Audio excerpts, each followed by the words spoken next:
बिस्मिल्लाहिर्रहमानिर्रहीम अस्सलाम वालेकुम। Welcome back to my YouTube channel Misba Saif vlogs. कैसे है मेरी यूट्यूब फैमिली? आई होप आप सब ठीक होंगे। मैं भी ठीक हूँ अल्हम्दुलिल्लाह। आज माशाल्लाह से 14वां रोज़ा है और उसकी सहरी की तैयारी शुरू कर देते हैं। सबसे पहले मैंने उठ के वज़ू किया और फिर मैं नवाफ़िल अदा करूँगी, उसके बाद फिर किचन में जाऊँगी। ये रूटीन है मेरी। मैं माशाल्लाह से नवाफ़िल अदा करके फिर उसके बाद मैं किचन में जाती हूँ सहरी बनाने के लिए।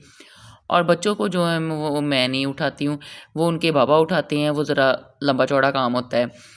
बच्चों ने ज़ाहिर-सी बात है सुबह ज़रा नखरे से उठना होता है, इसलिए मैं उनकी तरफ नहीं जाती। फिर मुझे अगर मैं उनकी तरफ जाऊँ तो मैं सहरी के लिए लेट हो जाती हूँ। मैंने बस अपने नवाफ़िल अदा करके उसके बाद फिर मैंने किचन में आ जाना होता है। बस मेरा यही काम होता है, मैंने सहरी तैयार करनी है और बच्चों को उठाना वो उनके बाबा का काम होता है। जब सुबह-सुबह इफ्तारी बनाने के लिए किचन में आते हैं ना, तो एक अलग ही समा होता है। सारी मस्जिदों से आवाज़ें आ रही होती हैं हम्दो सना की, नात पढ़ी जा रही होती है। इतना सुरूर आता है, ये ना बस ये समा जो है ना, वो अल्फ़ाज़ में नहीं बंदा बयान कर सकता, जिस तरह से उस वक़्त इंसान की फ़ीलिंग होती है। यहाँ पे मैं एक तरफ अभी चाय रख दूँगी और दूसरी तरफ जो है वो मैं रोटी बनानी शुरू कर दूँगी। बस सुबह-सुबह यही होता है कि किसी ने पराठा खाना है तो किसी ने सादा रोटी खानी है। तो उनके हिसाब से फिर वो रोटी बनाई जाती है जिसने जिस तरह से खानी हो।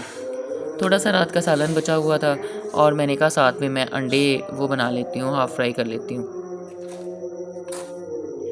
जैसे ही मैं सारे पेड़े मैंने बनाए तो मुझे आटा कम लगा, मैंने कहा चलिए मैं साथ में आटा भी गूँध लेती हूँ। अगर किसी के पास रोटी की किसी को ज़रूरत हुई तो वो फिर बंदा ऐसे ना उनके सामने शर्मिंदा नहीं होता कि हाँ जी, मैंने तो आटा ही नहीं गूँधा। तो मैंने कहा साथ में आटा भी गूँध लेती हूँ। पहले मैं सबसे पहले यही करती होती हूँ कि नवाफ़िल पढ़ने के बाद मैं आटा गूँधती हूँ, तो आज मुझे लगा था कि इनफ़ है, लेकिन नहीं, जब मैंने पेड़े बनाए तो मुझे लगा कि मैं गूँध लेती हूँ आटा। और साथ ही साथ अगर किचन की सफाई भी साथ-साथ होती रहे ना, तो फिर मैं कहती हूँ काम बड़े मज़े से और बंदा ईज़िली कर सकता है। अगर साथ-साथ आप इतना मेस क्रिएट करते रहें ना तो काम में भी मज़ा नहीं आता और उसके बाद तो वो किचन देख-देख के ना तो फिर बंदे का दिल ही नहीं करता कि मैं उसकी क्लीनिंग करूँ। ये क्लीनिंग की हैबिट्स जो होती हैं ना, ये अगर आप में आ जाए ना तो आपकी ज़िंदगी आसान हो जाती है। अच्छी हैबिट्स जो होती हैं ना वो अपने अंदर डेवलप करनी पड़ती हैं और उसके लिए टाइम लगता है। ये नहीं है कि बस आपने एक दिन सोचा और अगले दिन जो है वो आप कोई भी आदत जो है उसको अडॉप्ट कर लेंगे। नहीं, ऐसा नहीं होता। ये टाइम कंज्यूमिंग होती हैं इस तरह की चीज़ें। ये आहिस्ता-आहिस्ता हो जाती हैं, स्टेप बाय स्टेप अगर आप करें। अगर आपने ज़हन में कुछ सोच लिया है कि ये मैंने आदत जो है वो अपने अंदर डेवलप करनी है, तो वो हो जाती है, थोड़ा-सा टाइम लगता है। बस आपको कोशिश करनी होती है। अगर आपने टाइम मैनेजमेंट सीख ली ना तो फिर मैं कहती हूँ आप बहुत अच्छी होम मेकर हैं। फिर तो आपसे कोई काम जो है ना वो चुटकियों में हर काम आप कर सकती हैं। सहरी बनाने में और टेबल सेट करने में मेरे हस्बैंड मेरा काफ़ी साथ दे देते हैं और बच्चों से मैं नहीं कहती, वो ज़रा नखरे से उठते हैं तो इसलिए ना फिर ज़ाहिर-सी बात है नींद से अब उठ के एक दफ़ा वो यकदम काम करना तो वो फिर पॉसिबल नहीं होता। अगर बच्चे थोड़ी देर पहले उठे हुए हैं तो फिर उनका मूड होता है, फिर वो मेरे साथ हेल्प करवा देते हैं।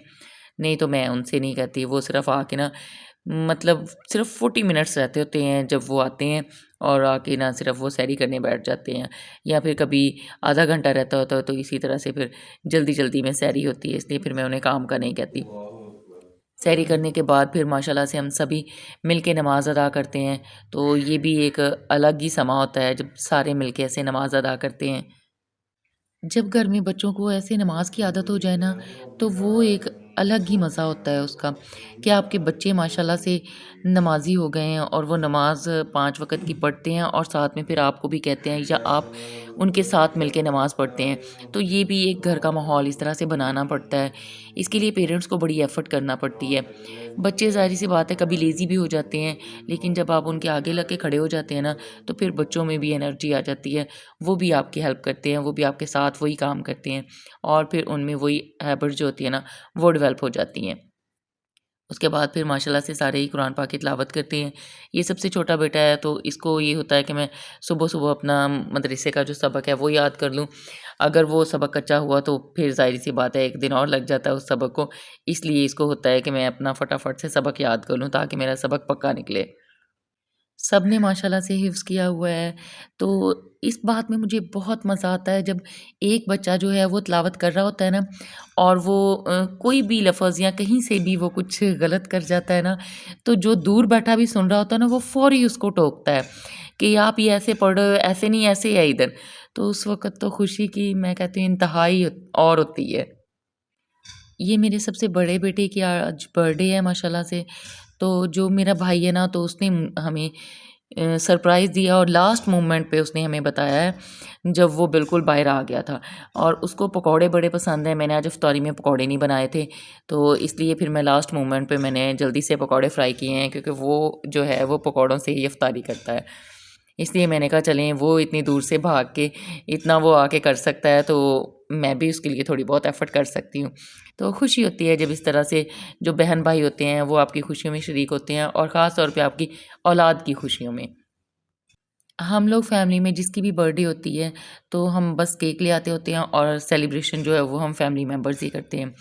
यहाँ पे सबका मूड हो रहा था कि अभी चाय पिएँ इफ्तारी के बाद, ज़ाहिर-सी बात है चाय का एक कप मिल जाए ना तो वो फिर बंदे में एनर्जी आ जाती है। फिर ये साथ में केक कटिंग के साथ मैंने कहा चलें ठीक है चाय बना लेते हैं, तो केक के साथ फिर चाय सारे पी लेंगे।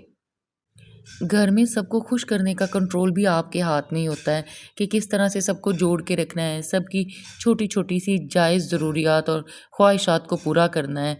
इसी से ही सारे घर जो है ना, पूरा घराना, पूरी एक फैमिली वो आप लोग जोड़ के रख सकते हैं।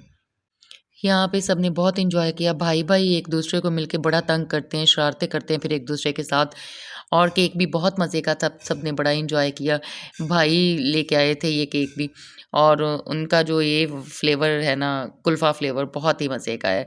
वो लाज़मी है कि बर्थडे पे यही लेके आते हैं, फ्लेवर उनको बहुत पसंद है। ये था मेरा आज का व्लॉग, उम्मीद है आपको पसंद आया होगा। मेरे चैनल को लाइक और सब्सक्राइब कर दें, शेयर ज़रूर किया करें।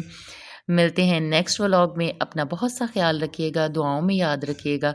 इसी तरह से छोटी-छोटी खुशियों को एंजॉय करें और मैं अपनी बहनों को याद करा दूँ, सदका फ़ितर लाज़मी दें और जल्दी से जल्दी दें। अल्लाह हाफ़िज़।